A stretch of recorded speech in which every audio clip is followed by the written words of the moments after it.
So I've left Murter. Anchorage was fine, it was very smooth overnight. We didn't get the northeast as predicted. But the music kept going until 6 a.m. and it was pretty loud. Today we're in the islands. We're going to be going down the west coast of one of the larger islands to get to Sibenik. It looks like a fairly light wind day in the morning and then it picks up strength in the afternoon.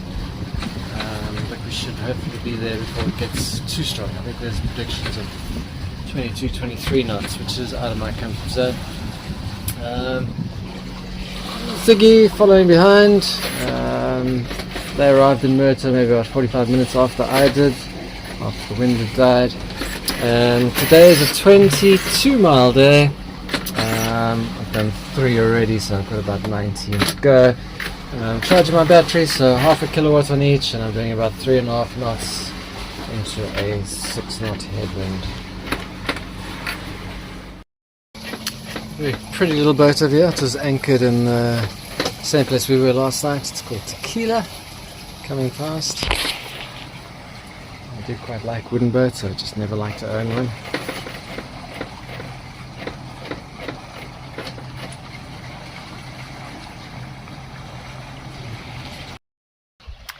It's one of those days where the water doesn't really have ripples on it. It just sort of flows into the distance and really smooth sailing. I quite like it. There's some islands offshore over there. We're sticking closer to land on this side. Very pretty day. When you've got an electric boat, you don't really care if there's no wind because you still have the silence. The motors are just purring along nicely. No noise, no vibration. You can just take in the scenery. You don't need to worry about trimming any lines. You just aim the boat and go. I'm still running on very low power, 500 watts in each motor, so 1 kilowatt in total, and I'm doing 3.8 knots, which is fine, absolutely fine for me today. It's a beautiful Sunday, a really pretty day all the time. It is now just going 10:20, so the sun is coming from that direction there. As it moves sort of more to the west, I'll get more power coming in, and then I'll increase the speed on the motors a bit more. We'll get up to about 4.5 knots, maybe 5 if all goes well. Flow in the background, also motoring along. They have got their sails up, but not enough wind for that.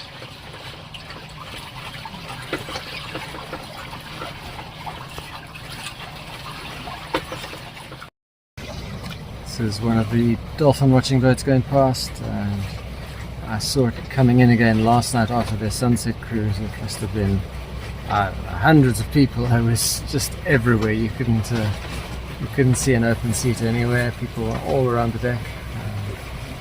Wonder if they had a good time. Looks like they're going to go and pick up some people. There's nobody on board at the moment, so I see they've got linen hanging outside.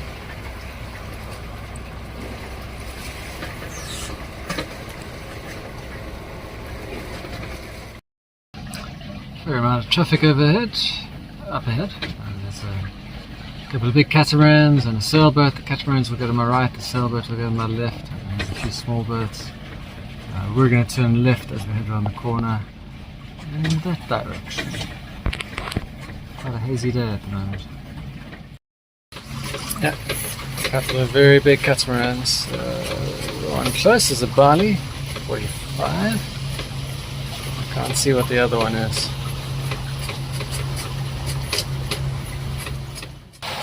I think that might be Flo out there with a cruising sheet on. I'll have to ask him when we get there. And I do need to get mine working. The wind at the moment is showing 2 knots from behind us, but I suspect that's because we're going at 4 knots. So there's probably about 6 knots of wind. Sorry, my filming is terrible right here. And it's 10 to 12 and my batteries are full. I'm pulling in about 17 or 1800 watts at the moment because I've got some shading from the mast, but I've got 1600 of that going to the motors and it's maintaining a speed of about 4.5 knots, and yeah, that seems to be pretty good for now. I'm going to keep the batteries full. I could go faster because we've only got 10 miles to go, but yeah, no need to at the moment.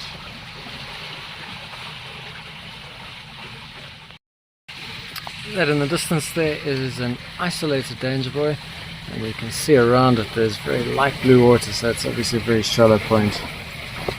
And you can't really see on the camera, but trust me, it's very light water around there. Okay, so I've increased the power of the motors to my favourite 2 kilowatt settings, and thanks to that we're doing 4.7, 4.8 knots, and pretty much no wind.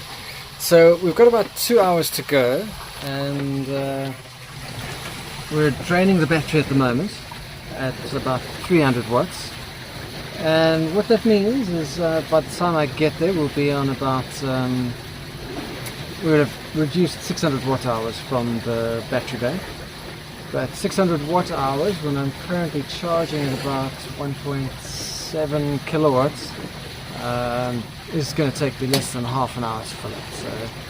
So I can go much faster if I wanted to, because it's only midday. I'll be there at 2 o'clock and I'll have like 5 hours of charging left to go. Probably all above 1,000 watts until maybe 6 or so p.m. But yeah, it's a nice day out. I'm enjoying my electric boat.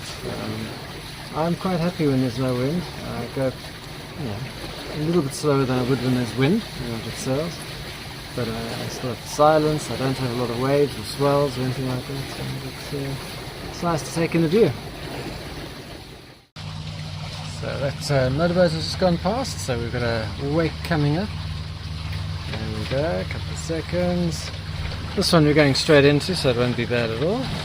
The best ones are the ones you go away from. They have the least impact. Side on is horrible. Now I'm being overtaken by a big catamaran. 44 foot, Bali 44. Very pretty boat. Skipper on top there. I'm doing about 5 knots. I assume they're doing about 6 knots.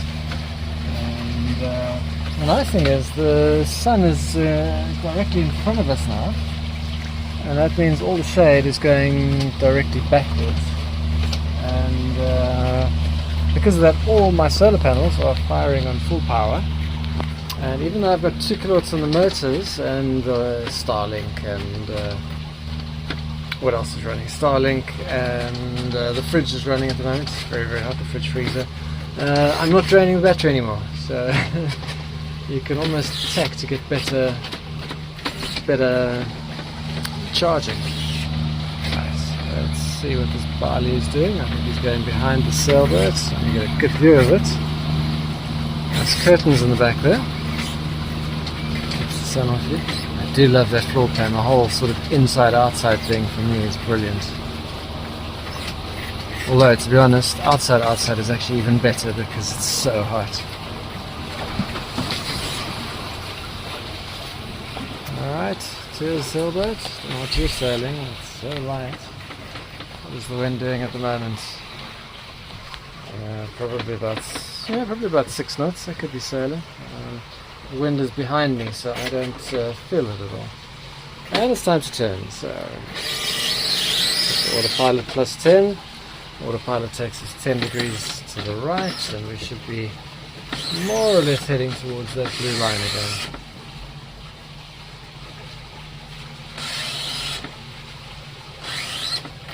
I'm going to get good at the geometry and try and figure out what that angle is. It might not quite be another 10, but let's see. Do another plus 10. I see the sailboat over here is heading for land, so they're going to have to tack.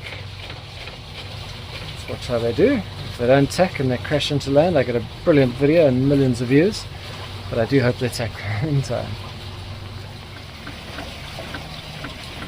And there they go.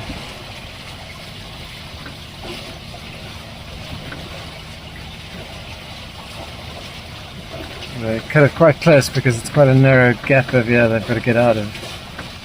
So they went as far as they could. And now they should be on their way out. Nice sailing. And during all of that, I've gone off course. So I go back to my autopilot. Start the fan. And let's see how it goes.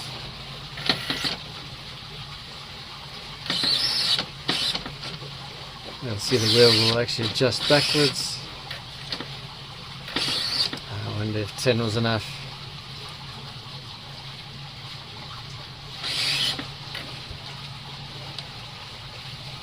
Yep, 10 was nearly perfect.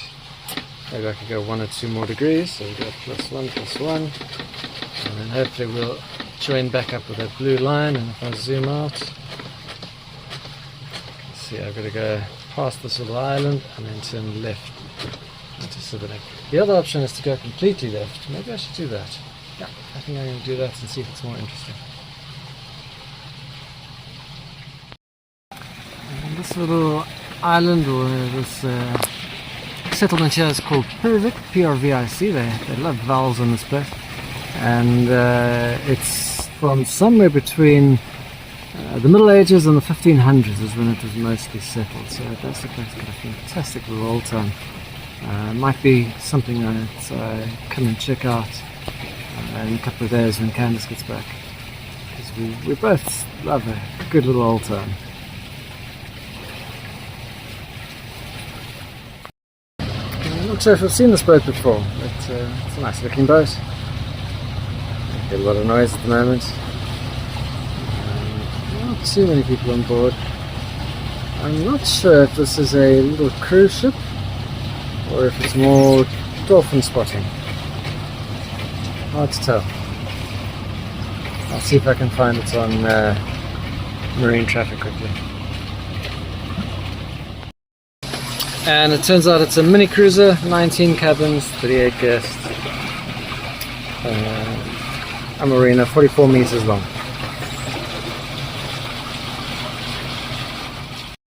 Got a catamaran going past us. I think it's going into what looks like an absolutely beautiful bay on our left. So I've gone much slower. I've taken it down to 200 watts on each motor, 400 watts in total. And he's going to go past me now, and then I'll speed up again. But this looks like a lovely place to come and check out later. There's no anchoring, but I think there's mooring balls on the inside. Go and have a look at that soon. Let's give it a bit more speed. It's on the other side of the island that had the other medieval town, and I definitely think I'm going to come and check this out. I'll find out what the mooring balls cost, and I think it'll be probably worthwhile, because I don't think there's another spot that you can anchor on this island easily. Looks good. So that boat was coming past, so I had to accelerate quite a lot. I went up to 3.5 kilowatts in each motor. That's what it looks like, so I could do 6 knots.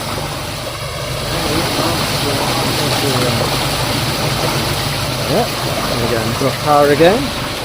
After I show you guys this very interesting settlement.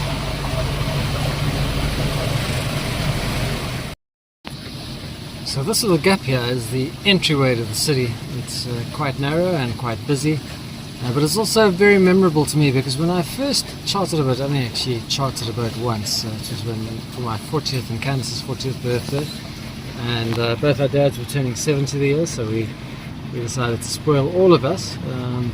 But I chartered it out of Sibenik, and I had to sail out of here on my first day, and I was so nervous I didn't go back into Sibenik until we were ready to go back. But now I've got to go back in, and I'm going to be anchoring outside the marina where we picked up our boat. A couple of very big boats coming up behind me. This is the small one over here, which is the 44-foot Bali. We have a super yacht of some sort, and then it looks like a super catamaran. I've never seen a catamaran quite that big and that black in this area. I think I've seen one in another part of Croatia before, which was a Sunreef 80.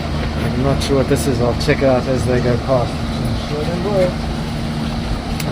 This is the entryway. You can see the walls over there where we've just come past. And, there seems to be a military base on my left.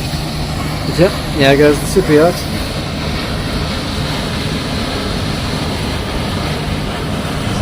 Big boat. And a nice big wake for me.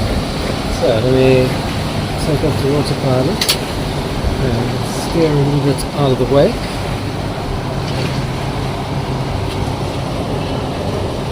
So that is a little wake. And there we've got the very big cat. So there's a sunreef something. What is it? Looks like a 60 to me. So not the biggest I've seen, but a very big catamaran. Like some military tunnels over here. And a cave. And it looks like there might be a beach under the cave. So this might be a place we come and bring the dinghy to. Check it out. It's pretty interesting to me. So you can see, I see that it's blocked off, so we can't take the dinghy inside. I think we can tie it up here. And we're here. That's Sibenik or Sibenik, I'm not sure how it's pronounced, in front of us, and it's a town I've never actually seen, although we chartered the boat out of here. Candace went on a tour with everybody else, but I had to get to some work in Germany, so I had to leave. In fact, the day before the charter actually officially ended, I had to get out of here and go and catch a flight. So I've seen a supermarket in Sibenik, and I've driven through it very early, I think 5 in the morning in a taxi, but I believe it is a beautiful city, so I'm looking forward to exploring it. We're going to be turning right over here, and behind the marina in the distance is our anchorage, and I probably won't film again. I will only do it once we arrive and I'm anchored happily.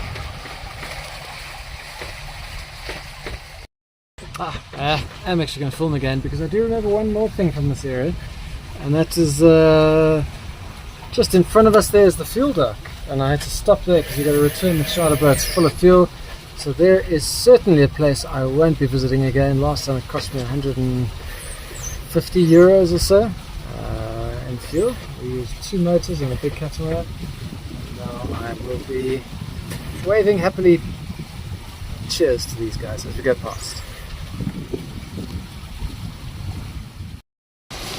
Getting overtaken by something big. Had to leave that anchorage and look for another one. It was too deep with not enough space.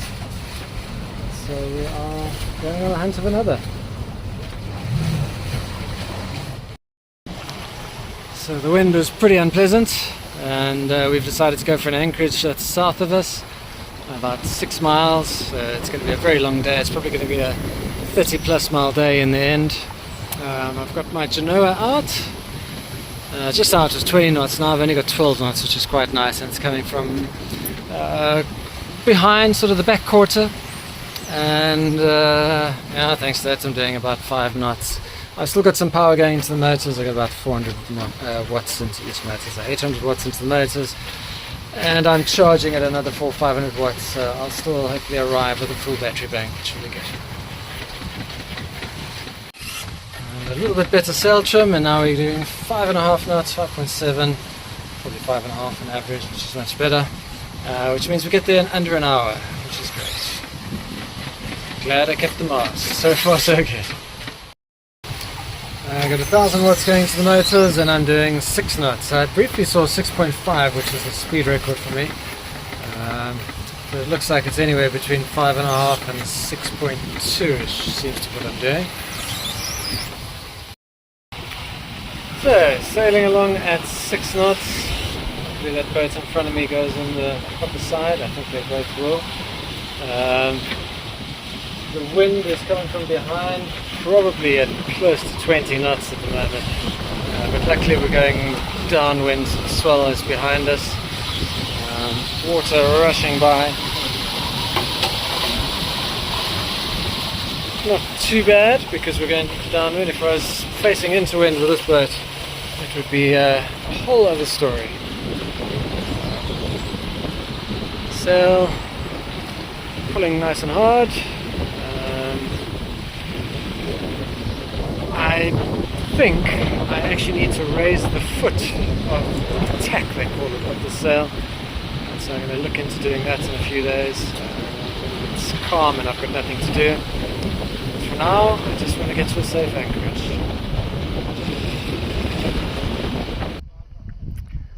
There's my boat.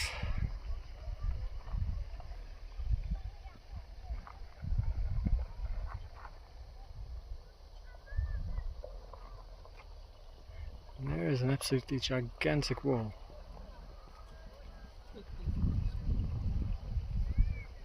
I'm going to go and climb it. So here you can see the whole wall is a bit broken in front of us, but it cuts off that whole peninsula. And it was built to protect from attacks from the Ottoman Empire. This and the castle in the Sibenik Canal. And then to my right there's something else that's interesting. I'm not sure what this is all about, but it is definitely a man-made structure. And it looks like it has quite a bit of room inside. No idea what that's all about, but there's a sign next to it, so maybe I can tell you. No, the sign didn't say anything about it, but I've made it to the top of the peninsula. Let's see what the whole wall looks like.